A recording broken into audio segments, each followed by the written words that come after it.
નમસ્કાર મિત્રો, તો સ્વાગત છે તમારું બધાનું ફોરેસ્ટ વાલા યુટ્યુબ ચેનલના એક નવા વિડીયોમાં। તો આજે ખાસ વાત કરવાની છે કે જીપીએસએસબી ગુજરાત પંચાયત ભરતી બોર્ડ દ્વારા છે તે રેવન્યુ તલાટી અને જુનિયર ક્લાર્ક પરીક્ષા છે તે હાલ પૂરતી સ્થગિત કરવામાં આવેલી છે। તો ભરતી બોર્ડ દ્વારા મહત્વપૂર્ણ જે અપડેટ આવેલી છે તેની ઓફિશિયલ માહિતી આપણે આજના વિડીયોમાં મેળવવાના છે અને આગામી જે વર્ષ 2025-26માં પણ જે ભરતી આવેલી છે તેની શું થશે તેની પણ વાત હું તમને જણાવવાનો છું।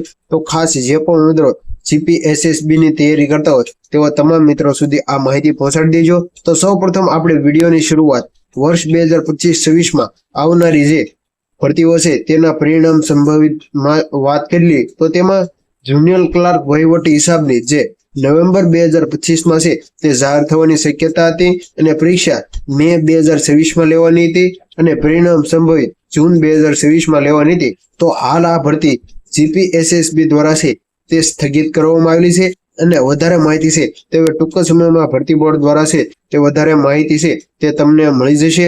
ત્યાર પછી ગ્રામ સેવકની વાત કરીએ તો જાન્યુઆરીમાં છે તે નવી જાહેરાત આવવાની હતી। તેની પરીક્ષા જુલાઈ 26, 2026માં યોજાવાની હતી અને તેનું પરિણામ ઓગસ્ટ અને સપ્ટેમ્બરમાં છે તે યોજાવાનું હતું। તો તમામ મિત્રોએ ખાસ ફરિયાદ તમને જણાવી દો કે હાલ ગુજરાત પંચાયત સેવા પસંદગી મંડળ દ્વારા છે તે કોઈ કારણોસરથી છે તે તાત્કાલિક આ ભરતીઓને સ્થગિત કરવામાં આવેલી છે। વધારે માહિતી છે તે તમને ભરતી બોર્ડની ઓફિશિયલ વેબસાઇટ અને ખાસ આપણા ટેલિગ્રામ ચેનલમાં જોઈન થઈ જાવ, જેની લિંક તમને વિડીયોના બાયો અથવા ચેનલના બાયોમાં તમને મળી જશે। તો ખાસ તેમાં જોઈન થઈ જાવ। તો હવે હું તમને જણાવી દઉં કે સૌપ્રથમ ગુજરાત પંચાયત સેવા પસંદગી મંડળ ગાંધીનગર ઉમેદવારોને જો અગત્યની સૂચના છે તે આપવામાં આવેલી છે।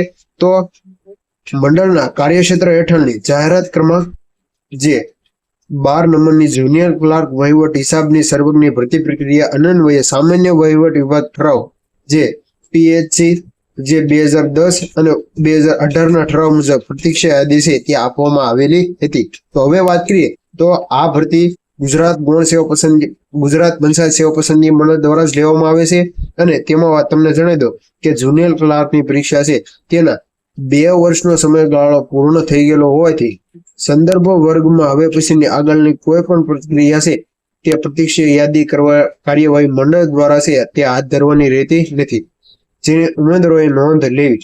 એટલે કે જે ભરતી બોર્ડને જે સમયગાળો આપવામાં આવ્યો હતો તે હાલ 2 વર્ષનો પૂરો થઈ ગયો છે। તો ભરતી બોર્ડ દ્વારા તાત્કાલિક અને આ ભરતીને સ્થગિત કરી અને ઉમેદવારોને અગત્યની સૂચના આપેલી છે કે હવે પછી કોઈ પણ કાર્યવાહી છે તે ભરતી બોર્ડ દ્વારા કરવામાં નહીં આવે, જેની તમામ ઉમેદવારોએ નોંધ લેવી।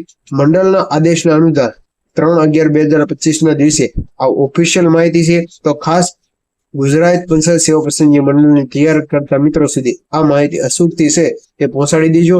અને ત્યાર પછી તમને જણાવી દો કે ગુજરાત પંચાયત મંડળ દ્વારા જે તલાટી કમ મંત્રી સર્વગ્ની ભરતી પ્રક્રિયા અન્વયે વહીવટી વિભાગના ઠરાવ ક્રમાંક 1939-10 વર્ગ 1900 જે 27/7/2018ના ઠરાવ મુજબ છે તે પ્રતીક્ષા યાદીના 2 વર્ષનો સમયગાળો પૂર્ણ થયો હોવાથી સર્વગમાં હવે પછી આગળની કોઈ ભરતી પ્રક્રિયા પ્રતીક્ષા યાદીની કાર્યવાહી મંડળ દ્વારા હાથ ધરવામાં આવતી નથી, જેની તમામ મિત્રોએ રાહ જોવાની રહેતી નથી।